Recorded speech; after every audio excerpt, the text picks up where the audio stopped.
Thank you, Vera. That was beautiful. Good morning.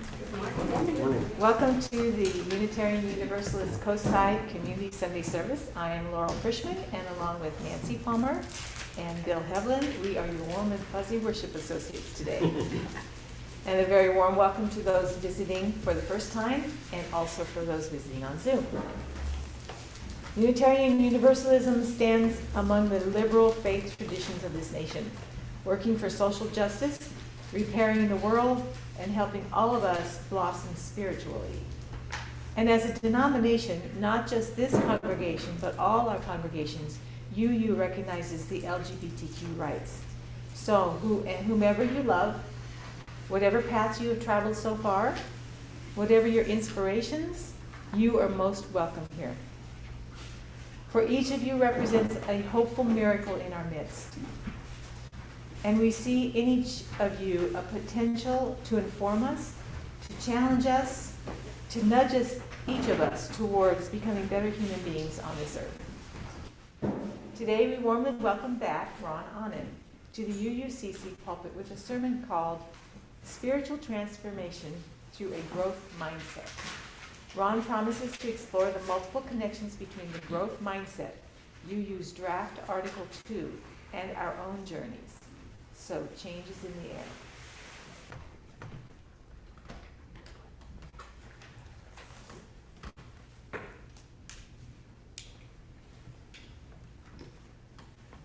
Our chalice lighting words today are from the Reverend Lee Kinvey and is entitled A True Story. Please join me in reading aloud these words. This chalice is for the living, the changing, the becoming. This chalice is for losing the script of your life. Chapters about who you are in other people's stories.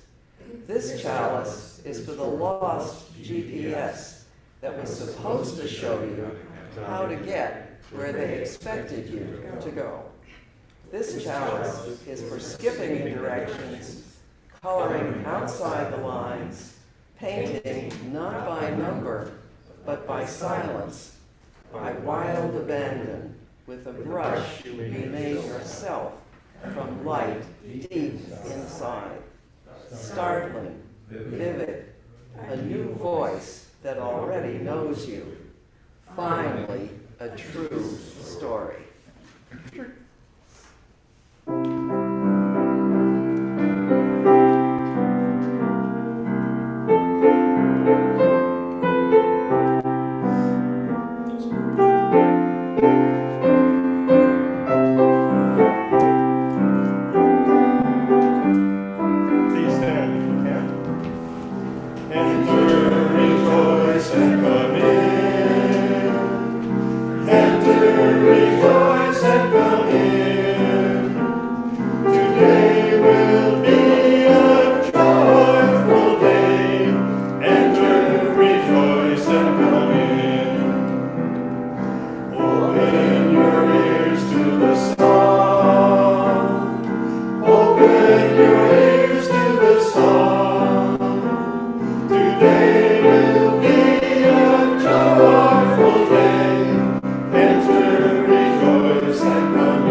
Our reading this morning comes from the Reverend Lynn Ungar.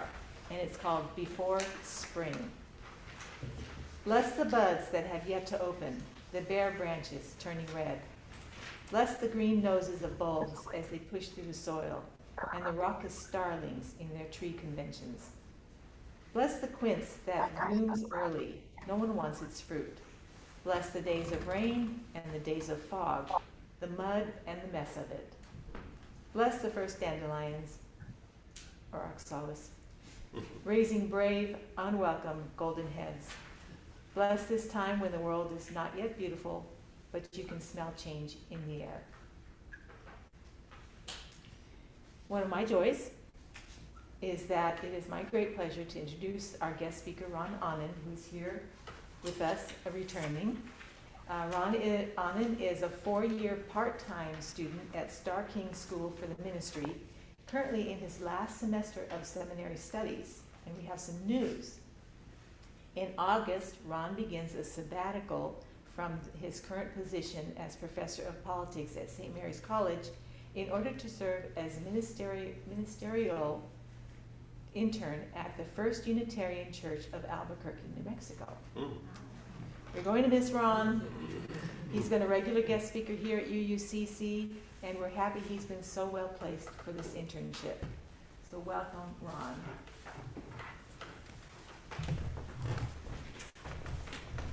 Thank you very much. It's very great to be back here, and very pleased. I am Ron Ahnen, and I use he, him pronouns. One of my colleagues at St. Mary's College noted a very odd but important truth to me some years ago that I'll never forget. He said, "You know, Ron, every year I get a year older, and my students don't." I thought about it, and it's like, that's true for me too. I've been teaching 18 to 22-year-olds for 20 years now. Sometimes I wonder if they're ever going to learn, no matter how many times I tell them that prepositions are not appropriate words to end sentences with.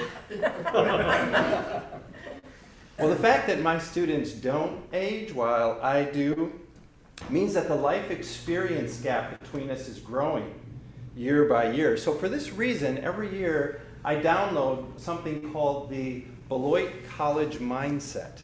It's a list of items that helps us older instructors situate the contents of the minds of these youngsters that are coming in. For example, the incoming class this year is the incoming class of 2027.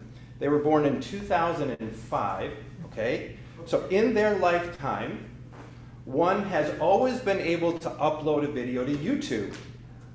There has always been a rover snooping around on Mars. Charles and Camilla have always been officially married and not shacking up. Johnny Carson, Pope John Paul II, and Peter Jennings were never alive on this earth. And no Republican president has ever initially entered the White House while also winning the popular vote. Interesting to consider. Well, I've discovered over the years that how much my students learn actually depends less on my ability to understand their time frame mindset than from their adoption of a different dimension of mindset, and that is a growth mindset. This was first suggested by Professor Carol Dweck of Stanford University some 30 years ago. And this idea has been applied not only to school and education, but to sports and business, parenting and relationships. So, in keeping with our theme of transformation this month, I thought I would explore with you today a little bit about what it would like to look at spiritual transformation from a growth mindset. And I want to address that on both an individual level and on the community level of our broader Unitarian Universalist Association. Now, before we get to mindsets, I want to start with this question. What comes to mind for you when you think about your spiritual transformation? That could be a tough one.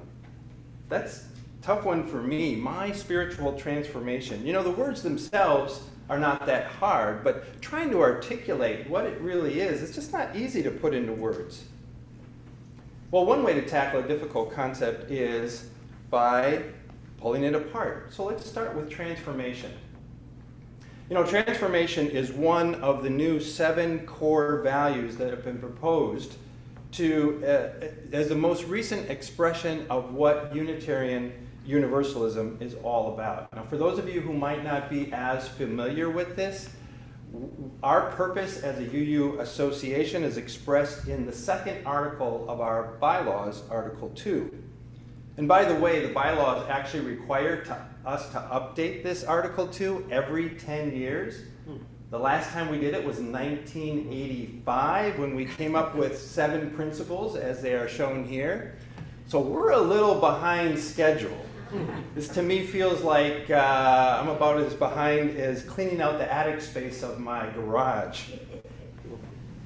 So by the way, the other words, the other core values we have besides transformation are generosity, pluralism, interdependence, justice, equality, and all of those centered around love. And hopefully you're going to be hearing more about these as we are actually leading to a vote, a final vote on these at our upcoming virtual General Assembly this June. So here's what Article 2 says about transformation, and I'm going to quote. Transformation. We adapt to the changing world. We covenant to collectively transform and grow spiritually and ethically. Openness to change is fundamental to our Unitarian and Universalist heritages, never complete and never perfect, unquote. So first I want to hone on this idea of growing spirituality. You know, in preparation for this sermon, I consulted a lot of sources like I do, books, UUA sources, even videos about spirituality and spiritual growth. But instead of offering you what I think was the best way to look at it, we're going to do something different today. I don't know if you came to listen, but I'm going to ask you to do some sharing with each other right now. I'm going to invite us to share with a person next to you, maybe in pairs or groups of 3, the answers to these 2 questions. Okay? For you, what is spirituality? And 2, in what way or ways would you like to grow spiritually? Now, there's not a test, okay? There's not a test afterwards. And I'm not sure, or I have no idea, are also appropriate responses. For those folks that are on Zoom, we're gonna mute you to the big group, and you're gonna be able to come off of Zoom and talk with each other. Or you can also put your responses in the chat. But for now, for the rest of us, if you'd like to actually get up and move around, maybe choose a partner that you didn't come with today, that would be kind of interesting. Let's just take about 4 minutes or so, 4 to 5 minutes. And again, our 2 questions is share with each other. For you, what is spirituality? And 2, in what way or ways would you like to grow spiritually?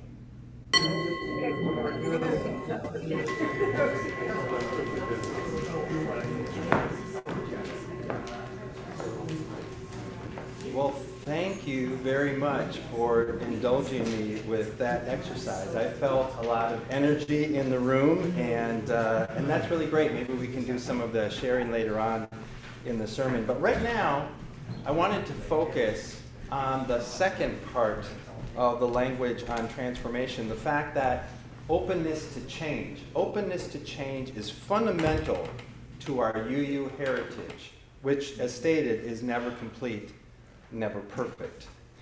We know that we always have space to grow, areas where we need to grow, areas where we are called to greater spiritual transformation. And so I think this proposal really specifically points to adopting a growth mindset. A person with a growth mindset doesn't make assumptions about what they can or cannot learn or if they can grow. There's not just a group of kids that are the smart kids. A growth mindset underscores the fact that everybody has the ability to grow. Doesn't necessarily mean that we're all Einsteins or Aristotles or Mozarts on the inside, although it might mean that. But in the process of growth, inevitably, you're going to encounter challenges and obstacles, failures, maybe even criticism of others.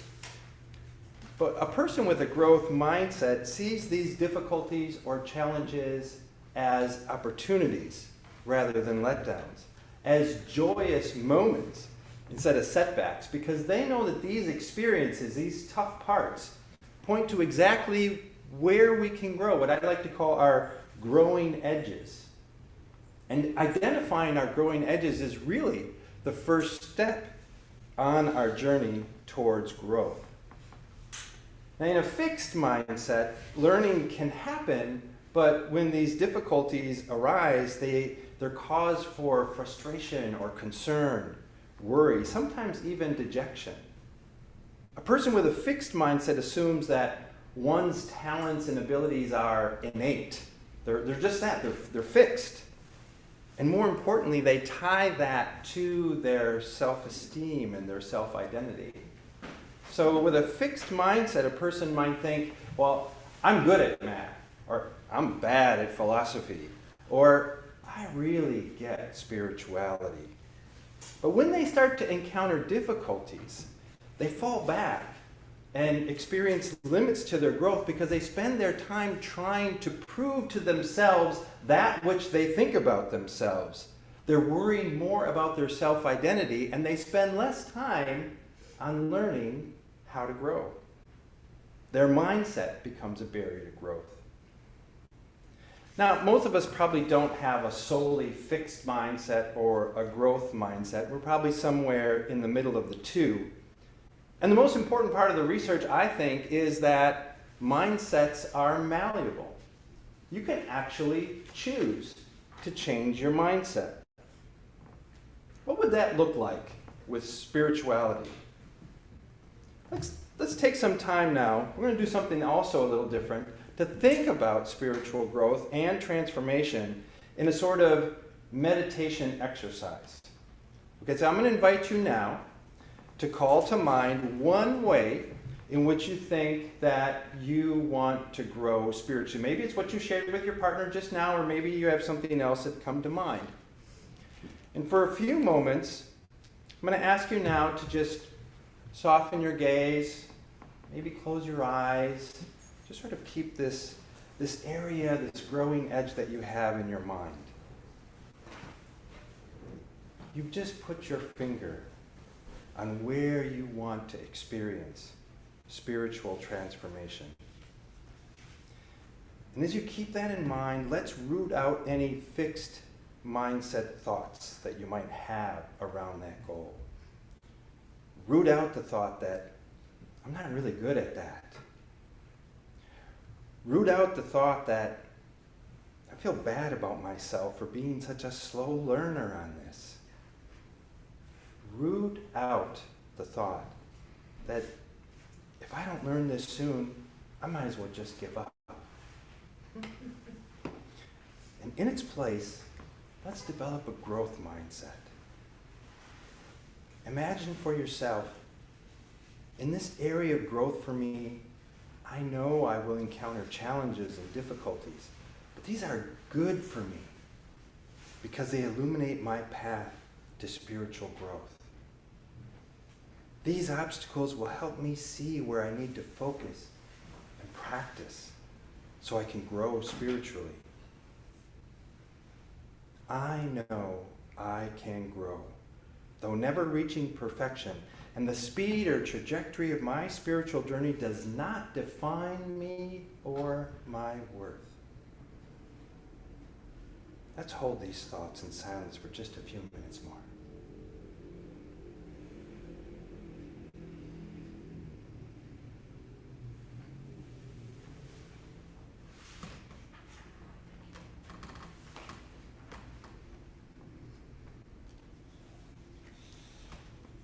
Amen. Finally, I wanted to add that a growth mindset can also affect us on a group level as we seek out collectively, as Unitarian Universalists, our spiritual transformation. And I have seen resistance and pushback to this journey of spiritual growth. And I wonder sometimes if some people are clinging maybe a little too strongly to the 7 principles as if they were the only way that we could ever express our Unitarian Universalist identity. It's almost as if they've captured UUism and put it in a box very tight and very neatly, and they just can't see their way out of it. You know, it's the 7 principles or nothing. Oh, that's not to say that people who like the 7 principles have a fixed mindset, or they can't grow. I'm not saying that. But some of the reasoning that I hear, I feel is rooted in fear. A fear of losing our identity. The fear that changing from principles to values means we're walking away from the essence of our UU distinctiveness. Or that somehow we're abandoning our liberal faith. And I've heard these claims, but they just don't hold true for me. But whatever your position on the exact wording of Article 2, let's remember that we all can grow. We're all summoned to the path of continual spiritual transformations. As individuals and as an association, we're called to adapt to our changing world, not conform to it, but to stake out a vision of a way of life that overcomes oppression and defends human dignity, and then to take that vision and put it into action. With a growth mindset and in the knowledge that we're not alone, we can be confident of achieving the spiritual transformation we seek. May we be the ones to make it so.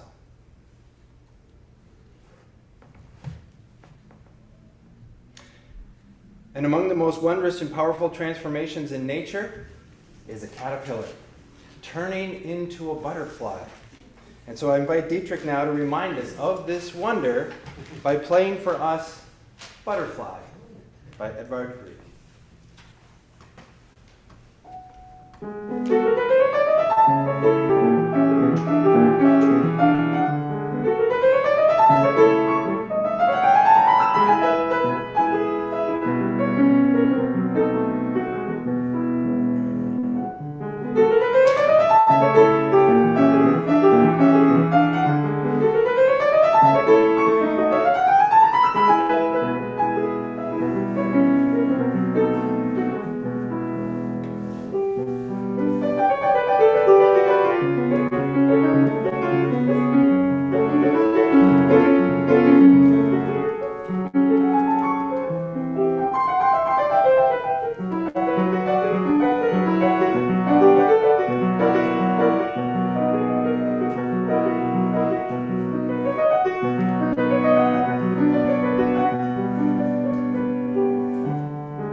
hope you feel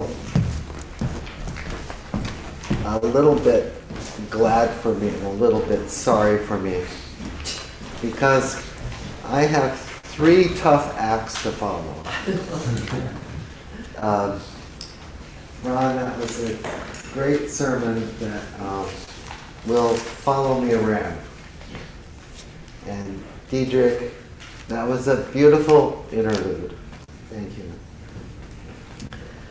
And the stories you guys contributed were extraordinary. And now they make me stand up to ask you for money. And Ron, in particular today, he interweaved several big ideas that until today I thought of as separate threads. And this community is built on weaving together what would otherwise be the separate threads of our individual lives. We're different people, certainly. That's our plural nature. That's one of the dimensions called out explicitly in Article 2, plurality. We're plural with our different personalities, separate threads, separate spiritual journeys, and these journeys are plural. And we are here not just as an audience, and we're here not just as if coming to some performance venue. Technically, Oddfellows is a performance venue, but this church service is not a performance. We are here as a community, and we're here to connect our lives to one another and to help one another, to witness, to assist, sometimes to guide, and to weave the separate threads of our lives into a greater cloth. And it doesn't mean this is easy. For instance, there's this basket being passed around, and somehow I have to figure out how to intercept it while it's talking up here to donate it. It'll help you.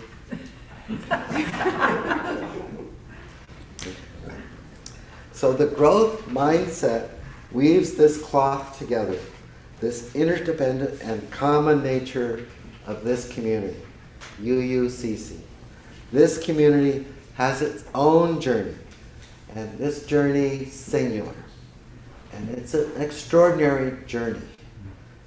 We're in our 9th year, we're past 8.5 years, and we are still counting. And when you want to donate to this community, you strengthen this community, you help bind it and us together. Act as both witness and as participant in an ongoing transformation. That's what journeying is like.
extinguish our chalice.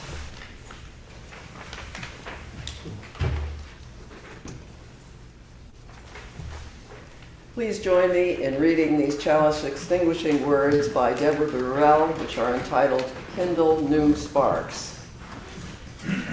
We have basked in the warmth and beauty of this flame and this community. As the chalice flame is extinguished, let us carry its glow within. Let us kindle new sparks within these walls and beyond.